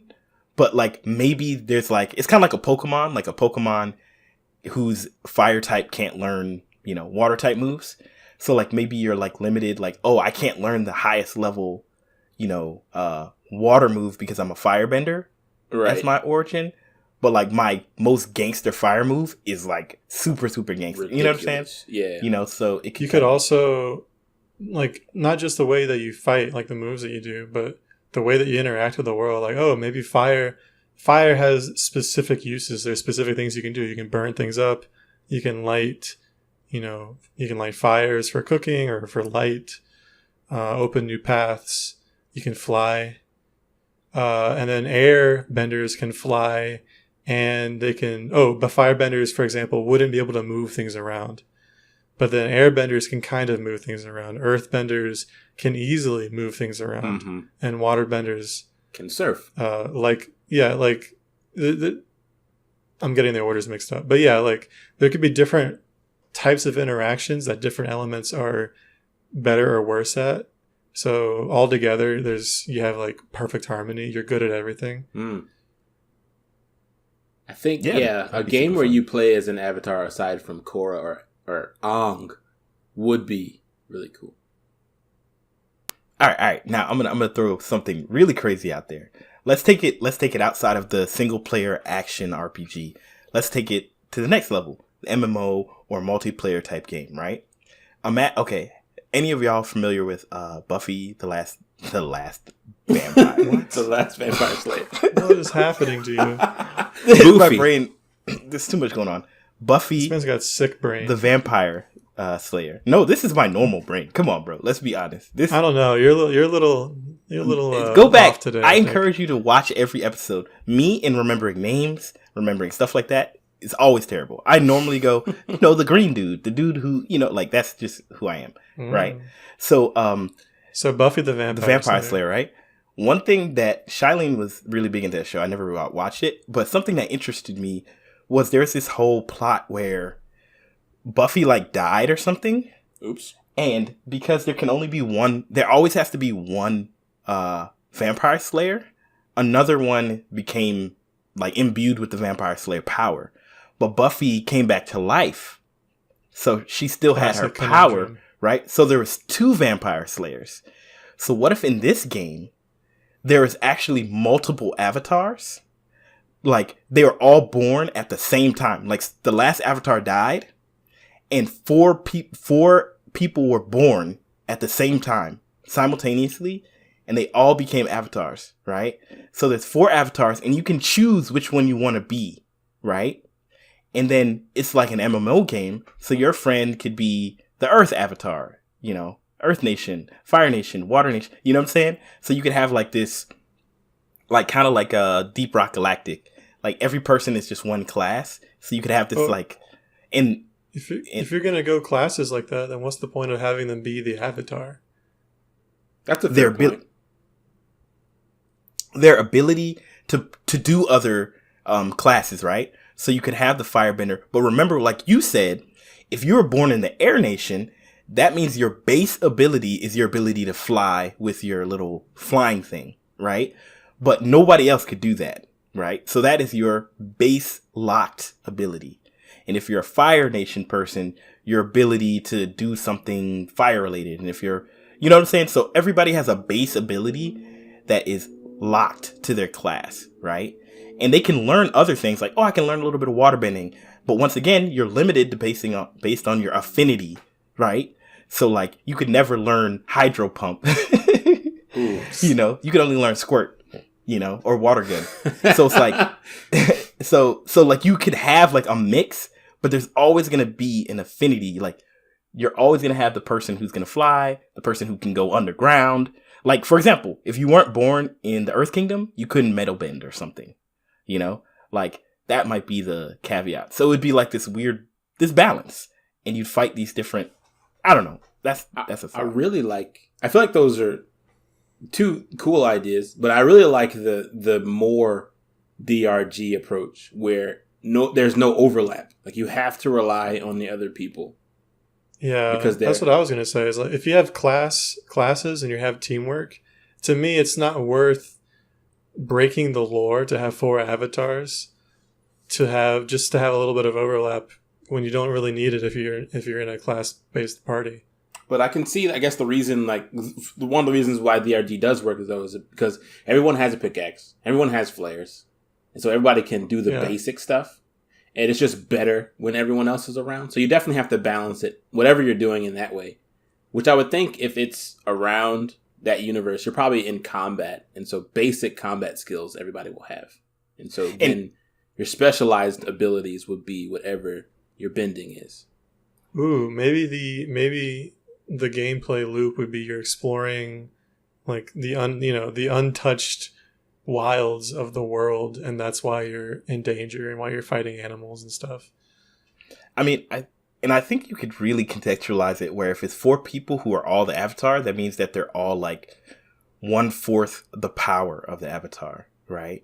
So like their ability, like you said, Kyle, like with DRG, everybody has a pickaxe, everybody can call Molly, and everybody can throw flares. So like you can give everybody's a base level like abilities. Like, you need to be able to move water for puzzles, or you need to be able to turn on fires, you know, like some like low level. But then like each person has like one DRG skill that's like very, very useful. And I like the idea of, like you said, that they'd have to go to some other part of the world, because that's just, I don't know if the whole map is the whole world, you know? It'd be cool if they were going somewhere else. Yeah, it's unclear to me whether there's any wilds left. You know what? I don't like the idea, like I said, but one argument for having everyone be the avatar could be that would allow you to have missions or part of the story take place in the spirit realm, because only the avatar can go there. Actually, I don't know. Is that true? I haven't watched Legend of Korra. Who knows what innovations have been made in the lore? Yeah, the spirit realm is just like if you have the ability to go to the spirit realm. It's just if you're a monk, a crazy monk, you could do it theoretically. But you can't use bending in the spirit realm. At all. Only the avatar can, or no one can? There was a point where no one could. I don't remember. I'm pretty sure. I mean, it would make sense if nobody could, because bending is a physical thing. Yeah. Like, that's why the harmonic convergence was such a big thing in Korra, was because they fought when the spirit realm and, I guess, living realm were converging. Aligned. Yeah. Yeah. Yeah. You should watch it. I could say more, but yeah, you should watch Legend of Korra. I think I will. I'll watch it eventually. I was kind of put off. I never really liked the first season, but I think at this point, it's so easy. It's on Netflix. I might as well finish it. We liked it. It was good. Yeah. I liked especially. I think it's the second season. Whenever they do the origin of the Avatar stuff, is super. Oh, that is cool. I didn't like Korra as a character. I didn't like that they moved away from the cool setting of the first show into like the steampunk, early New York style city. I didn't like that. I hated the announcer who was like, "Next time on Avatar, let's see what happens in this fisticuffs battle." Yeah. Like that put me off so much But I'm like, the interesting lore might be worth it. Yeah, the storytelling was still pretty good. The animation was top notch. That's what I hear. Yeah, I think the show is really worth it, especially for Milo. That's the only reason why anybody should watch that show. Like who Milo is, like is so great. Like his evolution through the show, I love it. Okay. Yeah, the character. I can get behind that. I liked what was his name? The Earthbender guy. He was cool. I like all the side characters. Now that you mention it, I just didn't like Korra or the two brothers. I feel like they wrote Korra intentionally to not contradict, but not be different from Aang. Yeah. Yeah, I get it. It's understandable. Yeah, I But think you start to get it. Like she's kind of purposefully kind of unlikable because of many reasons. And I think season 2 is where it really starts to shine as far as like what it could be and what it was. So close. The game was also decent. The Legend of Korra game. A bit repetitive, but there was a lot of love that went into it.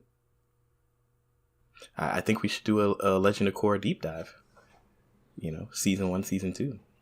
Don't put that bad juju on me. No, I'm saying in the future. I mean, once you finish it, you know, like We can watch both animated series. Because we did. I probably won't watch Avatar again because I've watched it in the past couple of years. But I will probably watch Korra eventually. yeah, if you end up watching it and you get close to the end, I'll probably just binge watch it again, like kind of more. Catch up with me. Yeah, 'cause, you know, I've already seen it, so it's more the details that I'll probably forget. Sure. All right. Sweet. That's awesome. Well, we can go ahead and start landing this plane then, fellas. Is there any last remarks either of you guys want to make? I'll pitch it to you first, Steve. We did not talk about board games or card games at all. We stayed solely in the land of video games, and I'm not mad. It's true.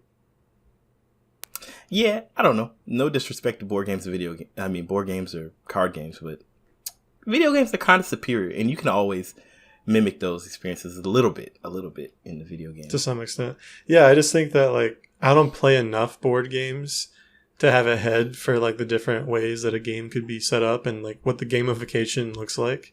I'm always amazed when I play a game. I'm like, wow, this is so clever. Mm-hmm. Whereas with video games, I play so much of it. I'm like, I can kind of this expectations I have for how something might be gamified. So it's just easier. I think it just takes more effort to translate something into a board or card game. Because like you said earlier, action RPGs are just so familiar already. Yeah. Dime a dozen. I want Anthem. I want someone to make Anthem, but I want someone to take one of my favorite IPs and make it into Anthem and ruin it forever. What? That's my wish. What's your favorite IP you want them to ruin? I'm thinking maybe the Hyperion Cantos. This epic sprawling saga of man and machine and alien. Not actually not even aliens, just man and machine, and poetry, and time, and love. I won't go on, but That's a lot of different. I definitely recommend reading it. Yeah, 4 books. Well, I did want to say there's one last media that I think would do well as a video game. It actually just came out recently, and I think it's a TV series, and I think that it would do really well as a video game, especially since like the TV series is basically, I think the Halo TV series would probably do well as a video game because the Halo TV series isn't based on the video game. It's just inspired by the video game. So imagine if they took whatever they do in the Halo series and actually made it into a game based off of that instead of based off the game. Like if you just pretend like how they... Are you just being goofy or do you actually have like a game in mind? Like, no, I would. I'm being goofy, but I also would love to see how a game would be created from a game-based show that wasn't really inspired by the game, if that makes sense. Halo, like how, I mean, the books, TV show, you could, the game. Like how different would the gameplay be if they just purely was focused on the TV series? Like, would it be like an action RPG instead of a shooter? You know what I'm saying? Oh god. Oh, It's just it's a skin on Mass Effect. Master Chief skin. I was gonna say this. I would love to see Arcane as a game, like not League of Legends, but like that would be an action RPG. Yeah, well, not an action RPG, but more like maybe even like a Smash Bros. I don't know. Like I just think there's maybe action RPG, but actually just makes sense because it's not really like. But I think it would be cool to play it from that scenario because to me, a fighting game would be cool. Because to me, like League of Legends is not something that I want to play, but I do love the world that they've created. So it'd be cool to see it in a game that's more accessible and not so toxic that like I could actually enjoy. Lego Arcade. A fighting game would be good. I think like maybe like a Civ type game where you build up the city. And you have to like maintain politics and like do research into magic without blowing yourselves up. Ooh, so you could just like there'd be like different like factions. Like you could have like Piltover. Yeah. You could have the what was it called? Undercity. The Undercity. Undercity, Then you sure. could have big swole ladies like nation. Yeah, coming from out of town, so starting kind trouble. And you could that'd be super cool. Like a kind of a Civ type. That'd be interesting. That would actually, I don't know if you guys have had a chance to play it since we talked about it, but Villainous, I think the way that game works would lend itself well to any series that has a bunch of really strong characters with strong motivations that kind of overlap and even contradict what other people are trying to do, because that's kind of the crux of the game. It's similar to Civ in the way that, you know, you're not working together necessarily and you're affected by like chance cards type things. Maybe we've been thinking of this the wrong way. We should have been thinking of interesting games that could be reskinned with our favorite movies and books and stuff. Like I'm thinking about Darkest Dungeon, and I'm like, what's a good horror IP that would work for Darkest Dungeon? Mm-hmm. Or maybe we could have not. I like that idea too. Like write it down. Super Agile Bros. We need to keep that one. But write it down. Okay. I also like what games would be really cool to see in a different genre that it currently exists in, right? Ooh. Like we just talked about League of Legends. Like what would be a cool way to convert it to another thing that would really be like really fun and interesting, or like League of Legends to a action RPG, or Dark Souls to a kart racer. I guess that's happening.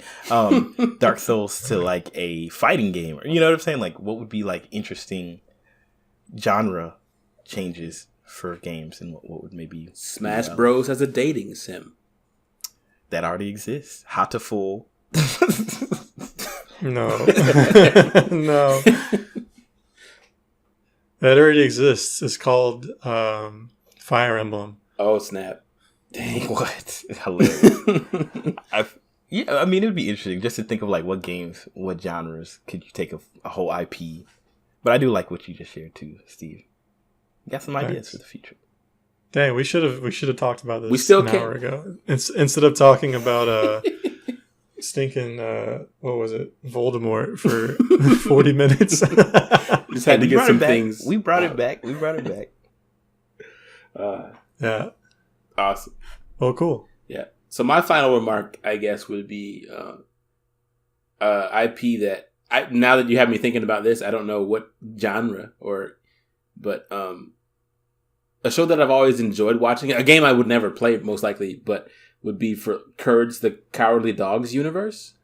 Oh. Like talk about creepy, out of this world nonsense. I think that would be a good like horror RPG. I feel like that would be a good the Telltale model. Like where you kind of have you like think so? Yeah, like I feel like Courage trying to interact with all these weird characters and trying to get like to save Muriel, but like he has to like, I don't know, do his weird, you know, like, and all like take all the characters in that universe and like this weird, I don't know, it might be interesting to have like these weird dialogue trees with these really like crazy characters that make no sense. Mm-hmm. Like that weird fox that still makes me feel uncomfortable. Oh, yeah. I think he's a cat. It was a cat. I don't know what that was. It made me uncomfortable. Probably similar. Oh, you go ahead. Oh, I was going to say my other favorite character, which was the bathtub alligator or whatever. who was like, "You are beautiful, who you Oh. are, you should never change." So many ridiculous characters I can see why he'd be your favorite character. because of the bathtub. He's legendary. He's legendary. But I was gonna say, I think puzzles and the way you would appease these characters would be reminiscent of those old point and click games where the solutions were just completely, like, there's absolutely no way you could piece it together. I could see a Courage Cowardly Dog point and click. That'd be cool. Yeah, I think that's a really good idea. Make it happen, whoever's listening out there. Is Courage public domain yet? No. Owned by Cartoon Network. They're come back in 80 years, maybe. Man. And Cartoon Network's the type to do what they do, which is like put Courage in some random thing every once in a while. So it's copyright renews, so you could probably I genuinely think you could convince Cartoon Network to give you the IP. Like, they seem pretty cool. Yeah. I mean, the fact that Adult Swim exists shows you that they're pretty cool. Yeah, so I think you could do it. You could license it. I think you could. Well, get ready. Courage the Cowardly Dog, point and click by Super Agile Bros. Coming. Point and click dating sim. I think that's it. What does that even mean? Isn't it? Don't you already point and click in dating sims? I was going to say that, actually. I was like, you can have an action basically RPG dating sim. Boyfriend Dungeon. Yeah, it's been done. Simpsons did it. The Simpsons did it. Well, awesome. Play us out, Kyle. That's going to be it for our show today. Thanks, everybody. Thanks so much for listening. Thank you, brothers, for chatting it up today and the great ideas that kind of came as a part of it. So look forward to those, everyone. But thanks for your time today, Steve. Sure enough. Thank you, as always, for your time. Bradson, hope you feel better soon. Hey, man. Yeah, give me 24 hours, y'all. 48 hours. I'm going to be a new man. 62 hours. I'll be right as rain. And a big thanks for everybody that's listening right now. You made it to the end of the episode. You're on a platform listening to us, YouTube, maybe Spotify, SoundCloud, Apple Podcasts. You can listen to us on your smart fridge. We really appreciate the consistent support from everybody that listens and shares. We definitely notice. And shout out to everybody in the Discord causing a ruckus each and every day. It's awesome. Great vibes there. But not going to hold you any longer. So until next time, take it easy, take care, stay safe,